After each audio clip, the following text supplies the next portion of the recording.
So, the GT versus Neo battle is here again, and this time it's the Realme GT7 versus the iQOO Neo 10. Or for the performance enthusiasts out there, it's the Dimensity 9400E versus the Snapdragon 8s Gen 4. Now, whether you want to know about the build, the display, the battery, the software, the network performance, or even the cameras, every single answer will be there in this video. So don't forget to watch it till the end.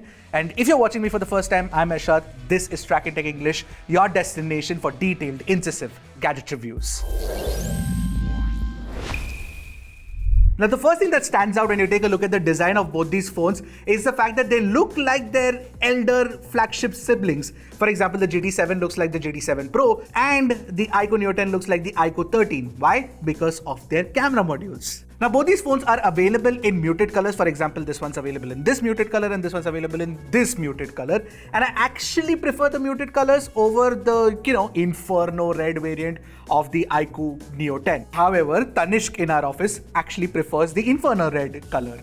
Gamers, I tell you. One thing I do like about the design of the GT7 is definitely that accented color button, and that accents also run around the camera module. So overall, when you look at the design, I feel like the design is slightly more elevated on the Realme GT7 compared to the iQOO Neo 10. Now, both also come with a completely plastic build, which was necessary considering both have a 7000 mAh battery inside. And when you take a look at the weight of both these phones, there's not much of a difference. It's like a 2-3 gram difference, and you won't be able to tell it in real life. In fact, I'm holding both these in my hand, and I can't tell a difference.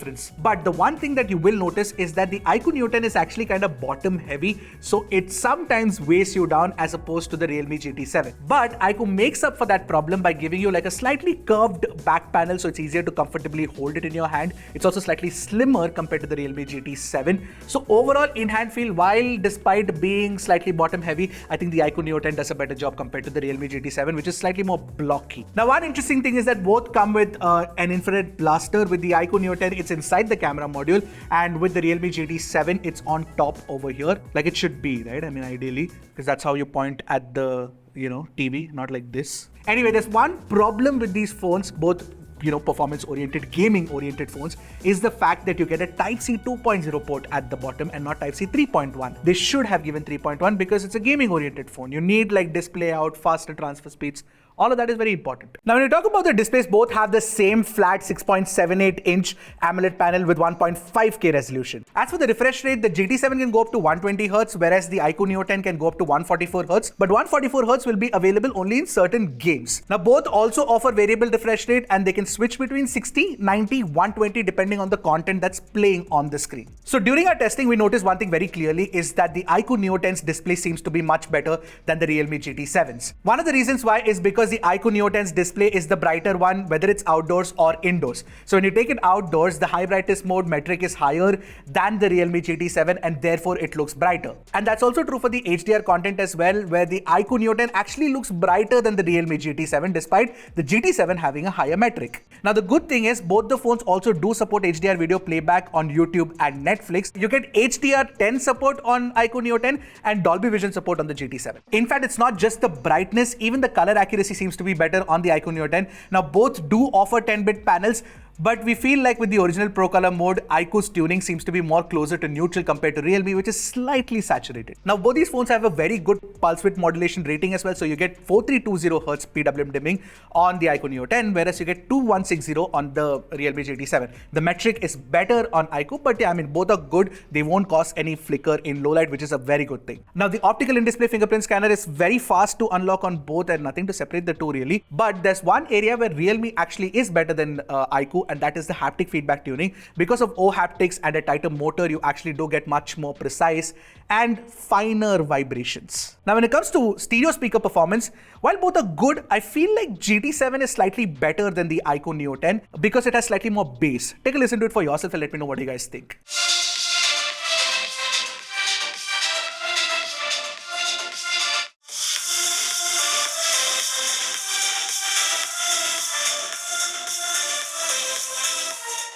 Now, to close off the audio conversation, you also do get LHDC and LDAC support on both the phones. Now the GT7 has the Dimensity 9400E, it's a MediaTek chipset, and the iQOO Neo 10 has the Snapdragon 8S Gen 4. Now both these are very fresh off the oven. These are two of the first phones to get these chipsets in India. And we've done like extensive comparisons comparing the iQOO Neo 10 to the Realme GT7 in our iQOO Neo 10 video. So if you haven't watched that yet, go check it out. We have a detailed video there, but I'll quickly run you down as to what you can expect from the performance of both these phones. Now when it comes to synthetic benchmarks, the Realme GT7 definitely performs better than the iQOO Neo 10 because what you get is higher AnTuTu score and higher Geekbench score. Now when you look at the CPU stability, the iQOO Neo 10 has slightly better CPU stability compared to the Realme GT7, but it's not too much of a difference. But in GPU stability, the Dimensity 9400E is definitely more stable compared to the iQOO Neo 10. Now which means that if you're playing something that is more graphically intensive, no, I'm not talking about BGMI or COD Mobile or even Genshin Impact for that matter,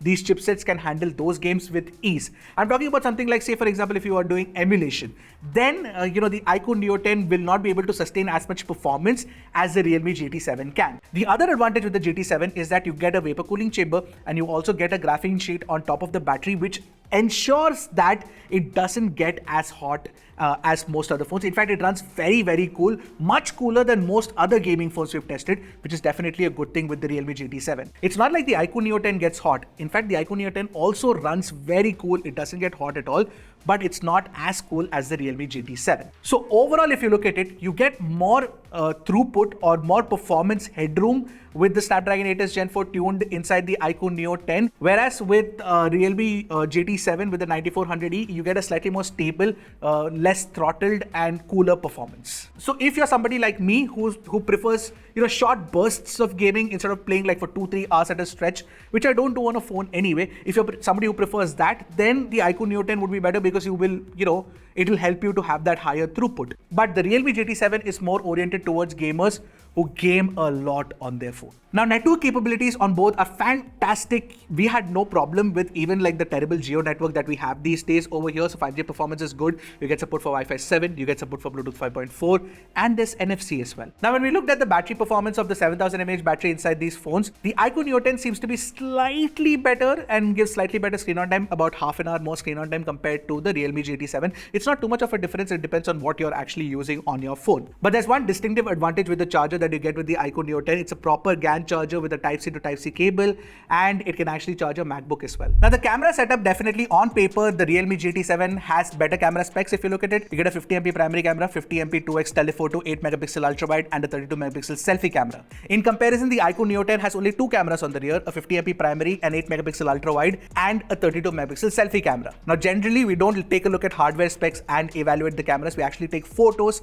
We've done that for you guys with this one as well. So let's take a look at which one actually takes better photographs. The one problem with Realme is that it tends to over sharpen a lot. So when you look at the primary camera, while it is a larger sensor, the over sharpening is definitely an eyesore. I would definitely pick the iQOO Neo 10 at 100% crop when you look at them side by side over the Realme GT7. However, since the Realme GT7 has a dedicated 50MP 2x telephoto camera, the images definitely have more details in daylight and even in low light. We in fact did like further zoom as well, which is at 3x, at 5x and 10x. We noticed that Realme actually has better zoom performance compared to the iQOO Neo 10. Now for color tuning, both these phones offer like different modes, so the choice is in your hands which one you want to pick. With Realme now you get like a vibrant mode and a crisp mode. The crisp mode is closer to neutral, whereas with iQOO what you get is natural, vivid and textured. Now we compared Realme's crisp mode to iQOO's natural mode, and we found that both actually are not very true to life, but Realme is closer to neutral when representing the orange and green colors in this photo,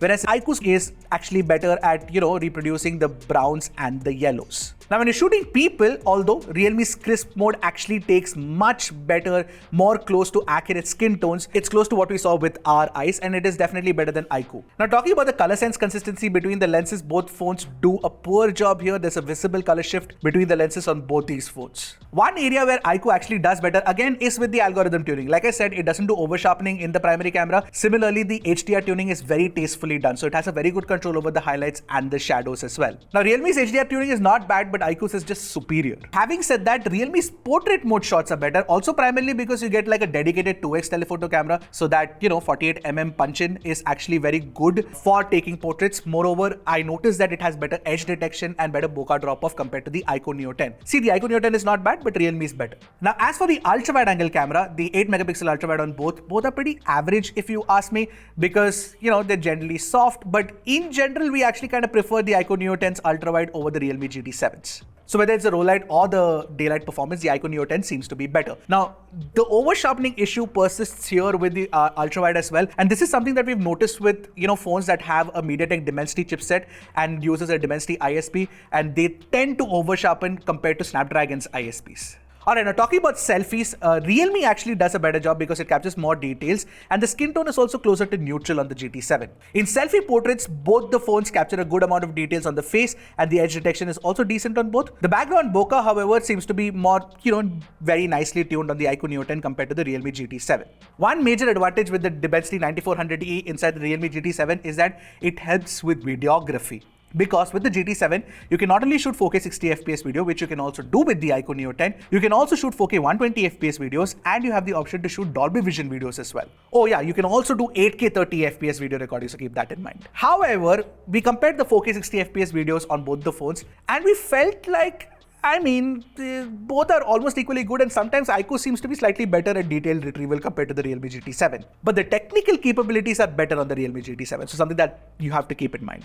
Now with the ultra-wide-angle camera on both, you get 1080p 30fps only, so the details are very soft and almost unusable in low light when you're shooting videos. So I wouldn't shoot videos with the ultra-wide-angle camera on both the phones. However, since Realme also has that 2x telephoto, you can shoot 4K 60fps videos using the 2x telephoto camera as well, and it's a nice camera. Now, like I preferred Realme's selfie camera performance for photography, I also do prefer it for videography because, of course, both can do 4K 60fps, but whether we took selfie videos in daylight or if we shot in low light, we felt like the quality was better with the GT7. See, the advantage that Realme has with its camera is that it has more, hardware. My only concern is that the Realme, camera algorithm could have been tuned better to ensure that it's not over sharpening the images, which is a concern that we faced while shooting with the phone. And yes, maybe instead of using an 8-megapixel camera on both these phones for the ultra wide, they could have actually used a higher resolution one. I really like the way Motorola does this because they use like a 13-megapixel ultra wide and then they give macro also with it. So that's definitely useful. Overall though, between both the phones, if I had to pick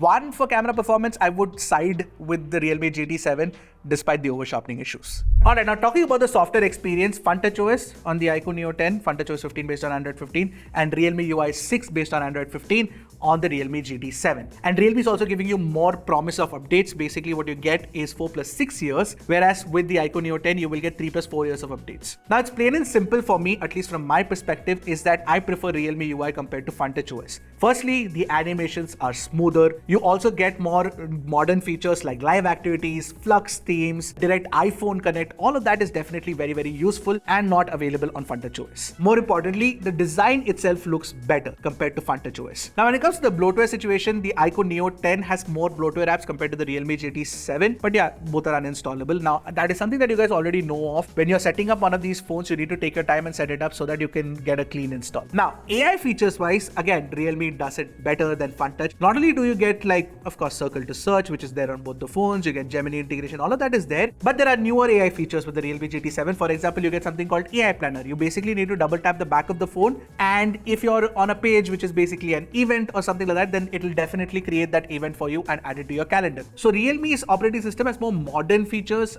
with Realme UI 6. It's cleaner, it has better animations. The software experience is better on Realme compared to iQOO. Now with the Realme GT7, what you get is a base variant that is 8/256GB, whereas with iQOO you get 8/128GB. Now you also do get an 8/256GB variant with the iQOO Neo 10, and when you compare the prices, there is a considerable difference in the price, and Realme is at least like 4,000-5,000 rupees more. In fact, Realme seems to be giving higher discounts of 5,000 rupees so that they can bring the price down. But yeah, I mean, if you even take the net effective pricing, there is like a 3,000 rupee difference between the base between the 8/256GB variants. Now for that price difference, what you get with the Realme is a better camera performance and better software experience. experience. But overall, if you look at it, I feel like the iQOO Neo 10 seems to be a better bargain right now if you can keep the software aside for a bit. Because you get a better display, you get a better battery life, and of course, we feel like the Snapdragon 8 Gen 4 has slightly more headroom with the GPU for better performance compared to the Realme GT7. Now, when the GT7's prices will drop, which eventually it will, then the competition will become even more interesting, and if it comes down to the price of the iQOO Neo 10, then I would recommend the GT7 over the iQOO Neo 10 because better cameras. Alright, so with that information, which one of these two would you pick? Let me know in the comments, and I hope this video was helpful. If it was, definitely share it with your friends, show your love by hitting that subscribe button,